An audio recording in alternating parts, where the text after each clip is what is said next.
As part of our bus ministry month for this September, every service will have a different testimony given. And I hope as you listen to these testimonies, and there'll be a variety of different ages of people who give their testimony, but I hope that you will appreciate and be glad that you're part of a church that has a bus ministry and is willing to go out and reach people who otherwise would not know Christ. And this morning, Brother Jerry Vargo is going to come and share his testimony.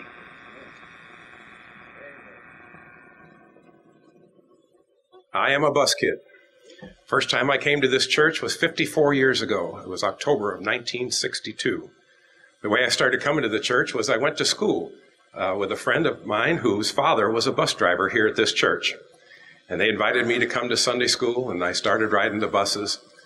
Then he pulled a trick on me one time. I wanted to meet Brother Hiles.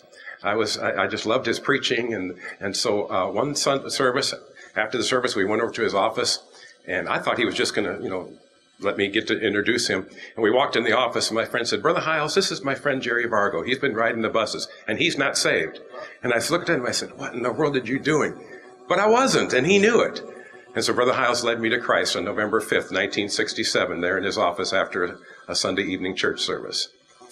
Then I was riding the bus. I was the oldest child on the bus, and my bus driver started having to work shift work in the steel mill. So Brother Hand used to pick out different drivers to come and drive the bus. And then he said, "Jerry, I'm going to put you in charge of the bus route. I'll send an adult by your home on Saturdays to go out and visit the bus route." And Dr. Cowling's aunt, Mrs. Alma Cowling, would come by my home and pick me up on Saturday morning. We'd go out and visit the bus route, and we worked that bus route together. Then Brother Hand got me my start in the ministry. I was 14 years old. He came to me and he said, "Jerry," he said, "how would you like to work for the church?" Our chief bus mechanic back then was my bus driver, and he saw how I had the bus route organized and all that thing. And so Brother Hand said, "I would like you to gas the 80 buses that our church owns." And that was my job, first job at this church. The buses were all parked on an empty lot on Summer Street, just east of Indianapolis Boulevard, and it took me all day to gas those 80 buses. And that was my very first job at this church in 1968. Got time to go off to college. There was no Hyles-Anderson College, and so I went off to Bible college at Brother Hiles' recommendation. But there was about 12 of us that went that school that year, and we knew the college here was starting, so we filled out application forms, and I sent mine in, and they sent me my acceptance letter.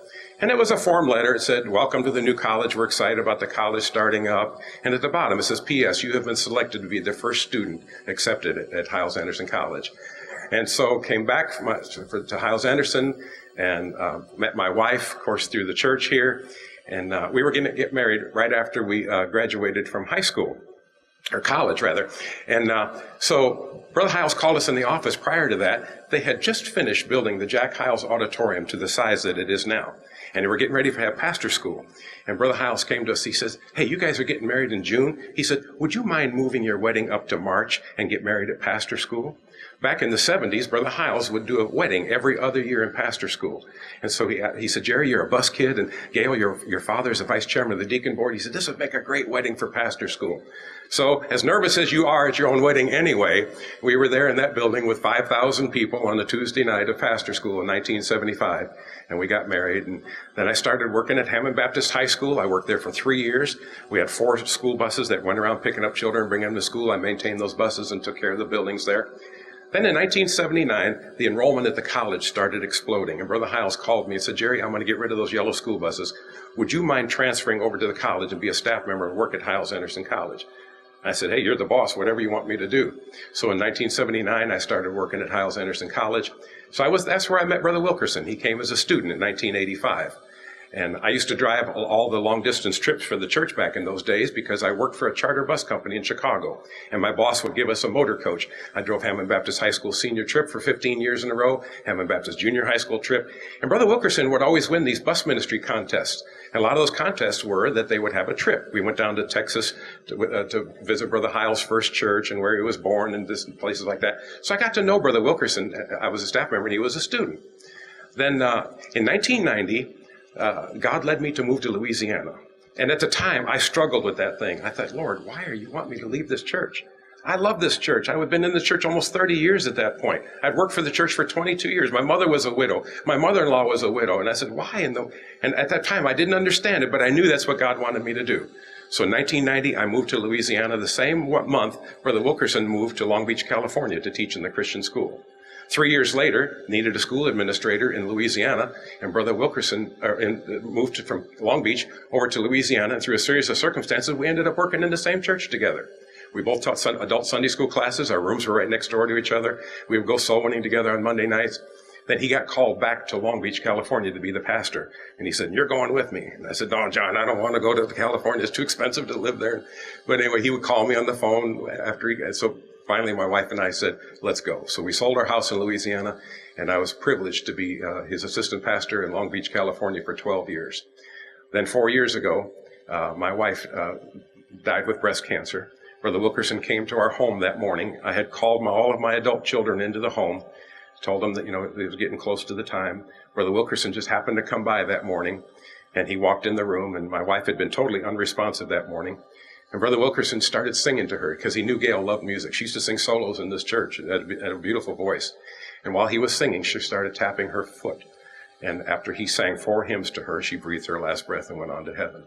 60 days later, Brother Wilkerson gets called to be the pastor here at First Baptist Church. I mean, my life turned upside down during that time. And so, but Brother Wilkerson came to me. He says, Brother Jerry, you've been with me all these years. He said, the only reason you came to Long Beach is because of me. He says, come on back home. He said, come on back to the church where you got started. I didn't want to leave here to begin with, but I see God's hand in it. I thank Jesus Christ for my salvation. I thank this church for the bus ministry and the investment, the fuel, and all the money it takes to run buses. And then I thank God for leading me. Had I not moved to Louisiana, and Brother Wilkerson, humanly speaking, I would have never been. And for the last 19 years, it's been my privilege to serve the Lord alongside Brother John Wilkerson. But it all started with the bus ministry.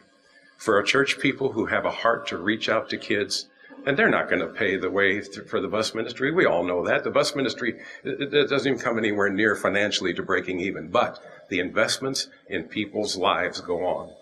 Now for 48 years, I have been serving Christ in different churches, all because of the bus ministry. And I thank God for those people who reached out to me in my early years. I thank God for Brother Colston, who led my father to the Lord in a Veterans Hospital on Damon Avenue just before he died.